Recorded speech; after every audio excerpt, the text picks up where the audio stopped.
மத்திய அரசுடன் இணைந்து மாநில அரசு மக்களின் பிரச்சினைகளுக்கு தீர்வு காண வேண்டுமென வானதி சீனிவாசன் வலியுறுத்தியுள்ளார். கோவை தெற்கு தொகுதி நெசவாளர் காலனியில் மாநகராட்சிக்கு சொந்தமான இடத்தில் சட்டமன்ற தொகுதி நிதியில் கட்டப்பட்ட மைதானத்தின் திறப்பு விழா நடைபெற்றது. இதனை கோவை தெற்கு சட்டமன்ற உறுப்பினர் வானதி சீனிவாசன் திறந்து வைத்தார்.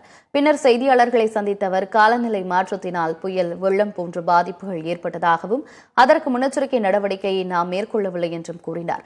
தொடர்ந்து பேசிய அவர் மத்திய அரசுடன் இணைந்து மாநில அரசு மக்களின் பிரச்சினைகளுக்கு தீர்வு காண வேண்டும் என்றார். மேலும் வெள்ளத்தால் பாதிக்கப்பட்ட மக்களுக்கு தேவையானதை செய்ய மத்திய அரசு தயாராக உள்ளது என்றும் கூறினார். மாநில அரசு கோரிக்கை விடுக்காமலேயே மத்திய அரசு குழுவை அமைத்தது, அனுப்பிச்சு வச்சது மத்திய உள்துறை. நீங்க ராணுவத்துறையுடைய ஹெலிகாப்டர், நேவியோட ஹெலிகாப்டர், ஃபுட் மெட்டீரியலோட சேர்த்து அங்க கொடுத்தது மத்திய அரசனுடைய குழு. இதனால மாநில அரசு நீங்க எதுவுமே பண்ணல, நாங்க தான் எல்லாமே பண்ணோம் அப்படின்னு சொல்ல வரல. ஆனா தமிழகத்தினுடைய இந்த பிரச்சனைகளுக்கும் வேதனைகளுக்கும் உடனடி தீர்வை கொடுத்திருப்பது மத்திய அரசு. நீங்க எப்படி பேசுறீங்க?